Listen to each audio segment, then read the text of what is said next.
Hello there peeps, what's up? This is ShikiYuki. As for this episode, we're gonna be teaching how to play this game called microrobots, which is designed by Andreas Korneka. So the overview for this game is that the computer system has been shut down or got damaged. So our microrobot here has to repair one of these parts here. It's going to be determined by these two dice right here. Without further ado, let's get this started. Before we do start, I would like to have this opportunity to thank Game Detective, which is one of the board game retailers here in the Philippines, that let me borrow this copy so that I could do a how to play video for this game. So in the next few seconds, I'm going to be showing you how to set up the game and how the game works.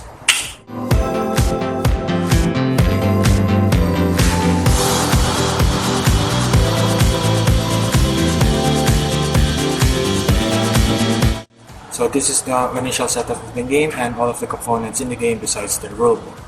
So components of the game are the following.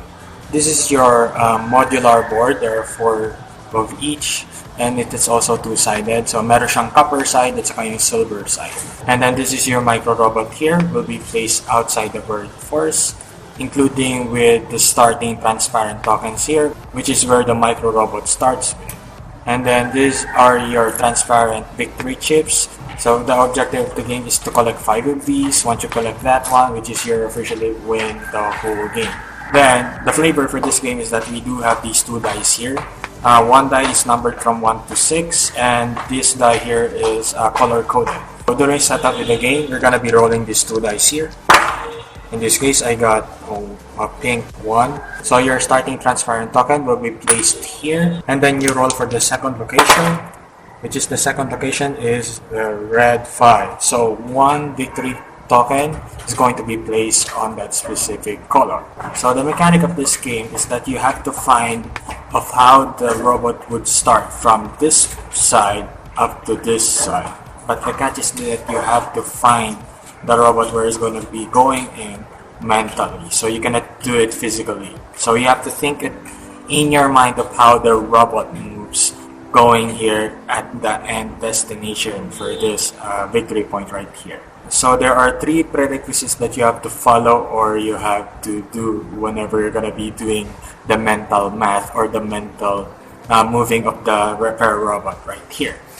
So those 3 requirements are: the robot can only move horizontally and vertically, so it cannot be diagonally. And then the second is that the robot can move on the space of the same color that he's currently stepping on or he's currently on. In this case, for example, the robot can move and stop on this side, which is the 4 pink, and then the robot can move on this side, which is the 6 pink, because the robot was on this side, which is the pink 4. And then the third prerequisite or the requirement that you can do is that the robot can move on the same value of die face that he's currently on to. For example, he's currently at the pink 1, so the robot can move and stop from yellow 1, which is there. And then the robot can move from yellow 1 to green 1 right here. So now you know how to move the robot with those 3 prerequisites. Now I'll show you how to mentally play the game. So in this game, what happens is that on the first round, you start the robot here into this influence token right here. And then the robot has to end on this specific track right here. So I'll be showing you how does the robot moves in a few seconds. So now I found how the robot can move ending on this location right here, applying those 3 requirements that I have mentioned before. So to move the robot, you have to mention the number of moves that your robot can do. So in this case, I'll be saying 1, 2, 3, 4, 5. I can do 5 moves, but in this game, you have to be the quickest person to mention the number. It has to be exact, no more, no less. The robot would move on this following. So the robot starts from 1 pink to 6 pink, and then applying the prerequisite moves that the robot can do from 6 to 6. This one, and then this one, and then this one, and then this one, ending on this location. So the robot can move through, and then you're gonna be choosing where the robot would stop, but it has to stop on a valid position or on a valid die that he was previously on to. So in this case, I remove it 5 times, which is 1, 2, 3, 4, 5. Because of that, the player who says the exact number will claiming this token, and then the starting influence token right here will be switched and will be placed where the robot is currently onto now. And then any one of the players can actually roll for this die. Right there.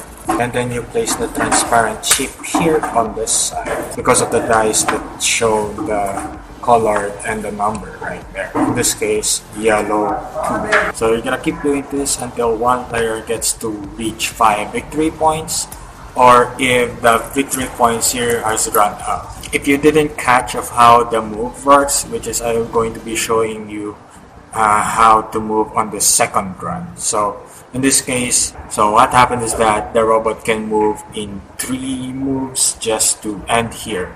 So if you catch it, this is the red from red 5 to 2 red, or red 2, and then going here, which is from red 2 going to the gray 2, and then going to the yellow 2 right here, ending with 3 moves.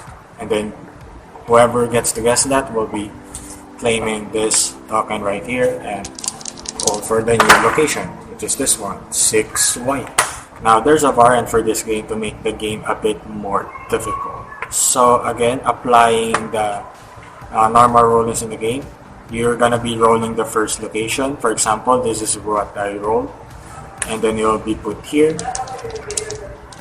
Roll for the first location. The transparent victory chip will be placed here, and then you're gonna be rolling for the second location. About this. So I roll for 1 green. What happens with the 1 green? There's this term called intermediate point, or there's supposed to be a checkpoint for this game if you're gonna be applying the expert difficulty or the hard difficulty for this game. So what happens is that before you go here, the player has to mentally go to this location. So the robot has to stop midway here, ending on this location right here. In this case, I can do it in 7 moves. So to know what I did, I'll demonstrate it to you. So for those 7 moves, I can do this in this map. So 1, 2, 3, 4, 5, 6, 7. So for that 7 moves, I got it. So the robot got it here midway, ending on this destination right here, claiming the victory point as normal. So if there's a circumstance you mentioned a number that exceeds the number that the robot has to end, or it lacks the number, so what happens is that you're going to be giving one of your previous 1 victory points to the player who has the least number of points. If there's a tie player who's going to be getting the influence token, what happens is that the player is going to be giving it to the player who previously had an action. And then one last thing to remember, if there's any case that all of the players cannot find any number of moves the robot can do, they can have a consensus or in an agreement that they can pass the whole round, and then this will be changed by rolling the new dice right here. In this case, the yellow 3 will replace a new one, and then the players can start a new round. Player who gets to first reach 5 points wins the game.